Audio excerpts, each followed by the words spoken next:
Welcome to Angel Law Classes. Angel Law Classes आज आपके लिए भारतीय साक्ष्य अधिनियम में नेक्स्ट टॉपिक जो है रेस जस्टिस लेकर आई है। आज हम रेस जस्टिस देखेंगे, पढ़ेंगे, डीप देखेंगे कि इंग्लिश लॉ क्या कहता है, इंडियन लॉ क्या कहता है। दोनों के हम पर्सपेक्टिव समझेंगे, देखेंगे। हमारी वीडियो को एंड तक देखिएगा, ठीक है। Thank you. तो हम आगे बढ़ते हैं, देखते हैं। It's brief introduction of mine, ठीक है। हम आगे शुरू करते हैं। ओरिजिन इन इंग्लिश लॉ में क्या है, व्हाट इज रेजिस्ट्री, रेजिस्ट्री का मतलब क्या है, क्या रेजिस्ट्री होते हैं, तो आज हम सब देखेंगे। ओरिजिन कहाँ से हुआ, मतलब क्या होता है, रेजिस्ट्री है क्या। Registry is a Latin term. Registry क्या है, एक लैटिन टर्म है जिसका क्या मतलब, things done. Things done Latin term में अगर रेजिस्ट्री को कहे तो थिंग्स डन। आगे जैसे हम कहते हैं कि if it's relates to the law, law में क्या कहेंगे, the facts of the case. Case के जो फैक्ट्स होंगे, तथ्य होंगे, फैक्ट्स के जो तथ्य होंगे उनमें क्या होगा, things said and done in the course of same transaction. एक ही ट्रांजैक्शन में कहे गए तथ्य जो हैं क्या होंगे, रेज जेस्टे का पार्ट माने जाएंगे। क्लियर है बात, ठीक है।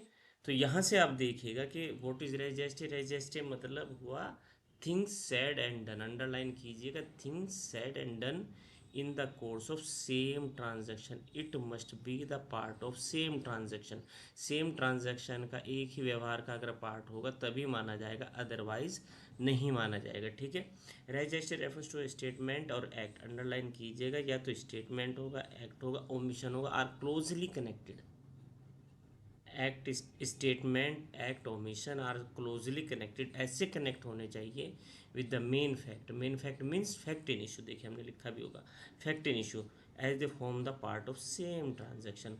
सेम ट्रांजेक्शन को फॉर्म करते हो, ठीक है। हम इंग्लिश लॉ के अभी ओरिजिन पढ़ रहे हैं। क्यों, नेचर क्या है, प्रिंसिपल क्या है, तो registry rule is based on principle of spontaneous. ऐसा जो स्टेटमेंट होना चाहिए, एक्ट होना चाहिए, ओमिशन होना चाहिए, it must be spontaneous and immediately. It must be spontaneous and immediately, ठीक है। ए है, सपोज करिए A is a person, A shouted that, A shout करता है कि I have been robbed, robbery हो गई है मेरे साथ, ठीक है।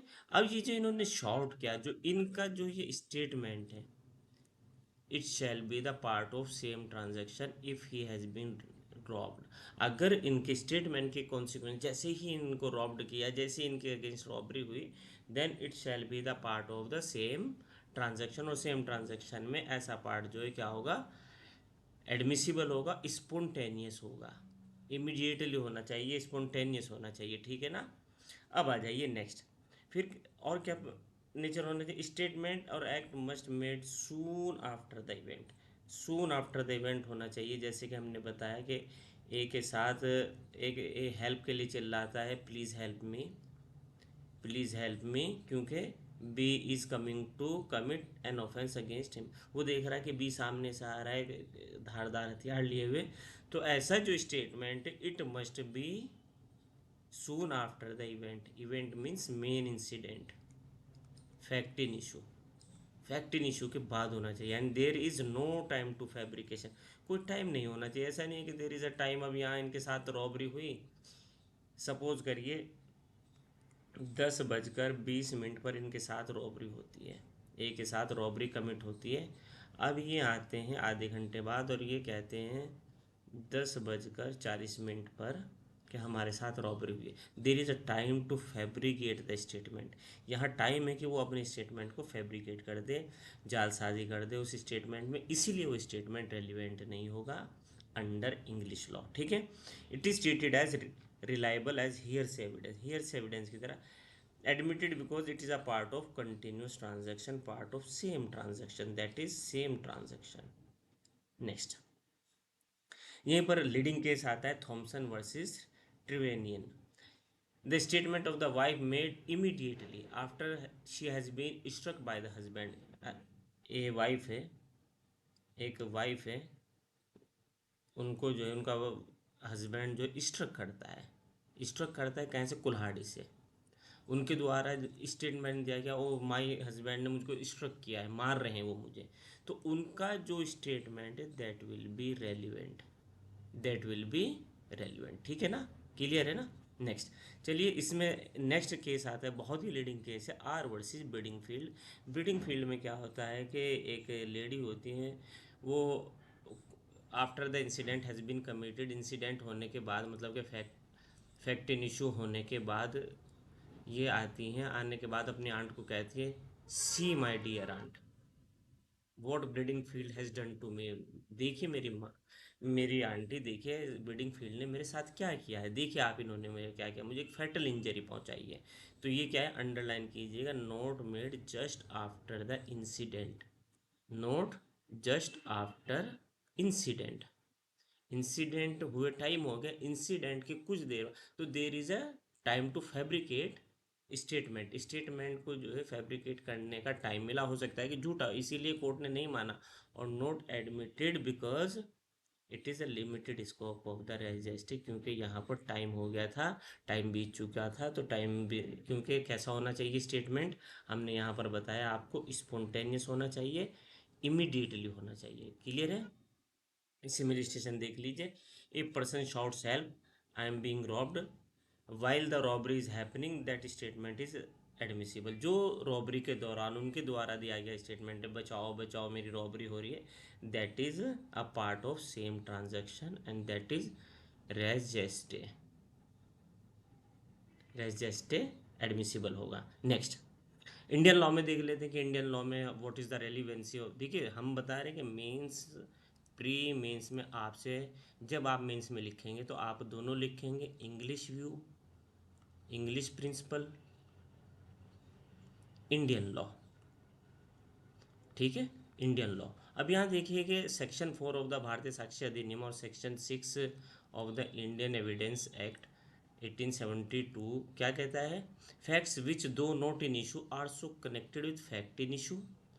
ऐसा फैक्ट जो खुद इश्यू में नहीं था लेकिन ऐसे कनेक्टेड है, या तो फैक्ट इन इश्यू से, देखिएगा भारतीय साक्ष्य अधिनियम में रेलिवेंट फैक्ट ऐड कर दिया गया था ये, जबकि इंडियन एविडेंस एक्ट में नहीं था।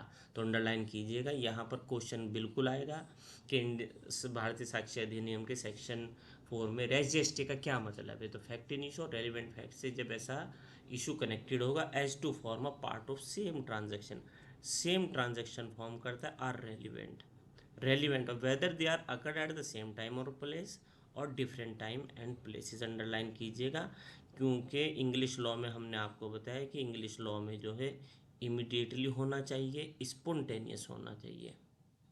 यहाँ क्या कह रहा है, यहाँ क्या कह रहा है कि it can be done same time and places and different time and places, same time पर भी किया जा सकता है और कुछ देर बाद भी किया जा सकता है, this is the.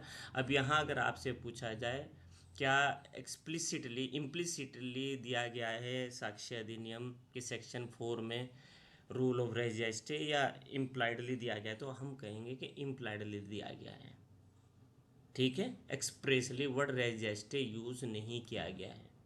Next illustration देख लीजिए, A accused of murdering B, statement made by B at the time of the attack, A stabbed me are the part of same transaction.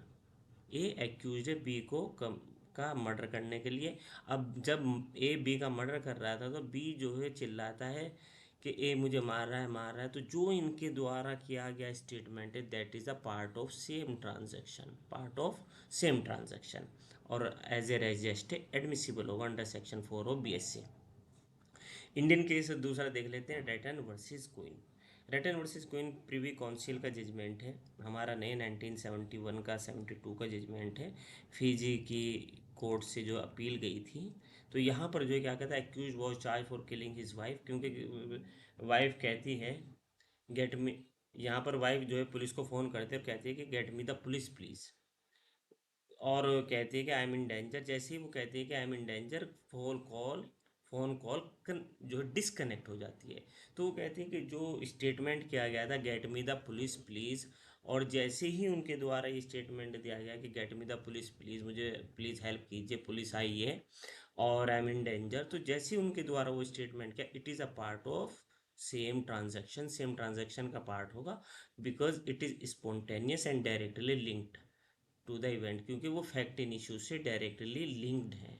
ठीक है, इसलिए इसको माना। और यहीं पर जो है these rulings have been followed by the honourable supreme court in Sukhar versus state of UP के केस में सेम रूलिंग जो रैटन वर्सेस क्वीन के केस में जो प्रिवी काउंसिल ने अपहेल्ड की थी, same ruling has been followed by Sukhar versus state of UP. Next आ जाइए, अब देखते हैं एक्ट और ओमिशन एज रजिस्टर्ड। हमने पहले ही पढ़ा था, क्या है देखिए, फैक्ट दो which not in issue also connected with fact in issue और relevant as to part of the same transaction. हमने कहा एक्ट होगा या ओमिशन होगा, तो यहाँ पर हम देख लेते हैं एक्ट और ओमिशन कैसे रजिस्टर्ड होते हैं। How the act is registered, how the omission is registered. ठीक है, तो एक्ट कैसे रजिस्टर्ड होगा, as they are connected with the main incident. कैसे, when it is connected with the main event, main incident, fact in issue से जब connect as to the form of part of same transaction, act और omission is called part of register.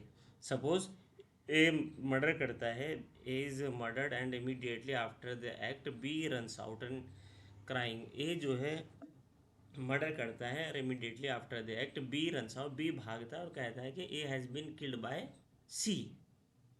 ए जो है, ए का murder होता है, ए जो है भाग जाता है, वो कहता है कि सी ने जो है ए का मर्डर कर दिया, सी हैज़ मर्डर्ड ए का मर्डर करता है। तो जो स्टेटमेंट यहाँ बी के द्वारा दिया गया है, that statement is a part of same transaction, क्योंकि उनका एक्ट ऐसा है कि वो पार्ट ऑफ सेम ट्रांजैक्शन को बता रहा है। ठीक है, क्लियर है ना। Next, if person accused of theft remain silent. देखिए, एक एक्यूज थेफ्ट का एक्यूज है, उन्होंने थेफ्ट की है, ये बात कही गई उनसे, वो चुप है, साइलेंट है। कंडक्ट देखिए, अब उनका कंडक्ट है कि उनसे कहा गया है कि जो भी चोर है वो कौन है, ए बी सी खड़े हुए हैं। अब बी कहते हैं नहीं मैं चोर नहीं हूँ, ए कहता है चोर नहीं हूँ, सी कहता है चोर नहीं हूँ, बी चुपचाप खड़ा है बिल्कुल। तो यहाँ एज ए कंडक्ट देखिए कि उसका कंडक्ट कैसे साइलेंट है, वो ओमिट कर रहा है। तो यहाँ पर when the accused on the spot his omission silence, जो उसकी ओमिशन है, जो साइलेंस है, वो बताती है कि ये पार्ट ऑफ सेम ट्रांजेक्शन है एंड इंडिकेटिंग हिज गिल्ट।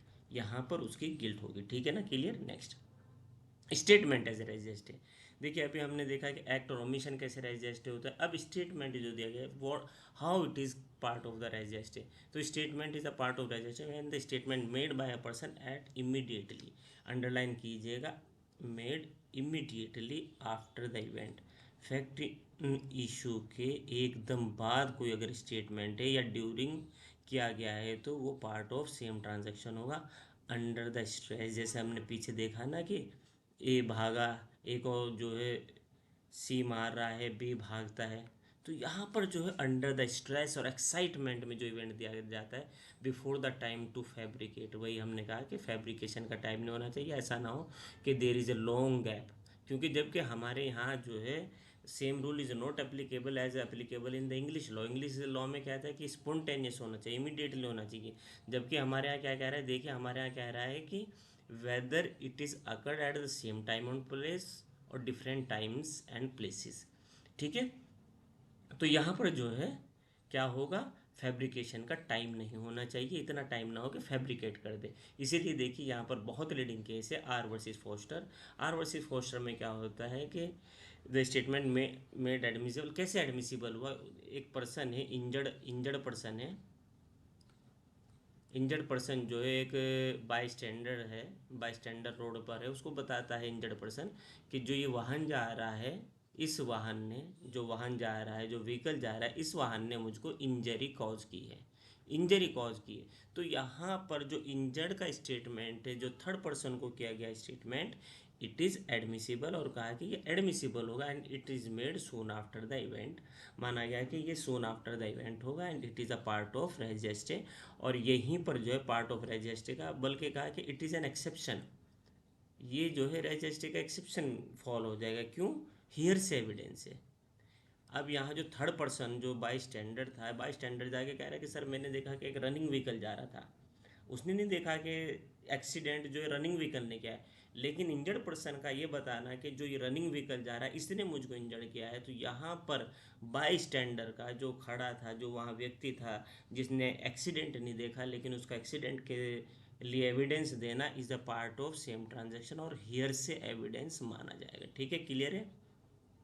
लेकिन हमारे यहाँ जो है ऑनरेबल सुप्रीम कोर्ट ने Krishna Kumar Malik versus state of Haryana के केस में कहा कि statement must be made immediately after the incident of sexual assault. यहाँ कहा कि जो इंसिडेंट होगा, जो फैक्ट एंड इशू होगा, जो इंसिडेंट हुआ है उसके इमीडिएटली होना चाहिए स्टेटमेंट।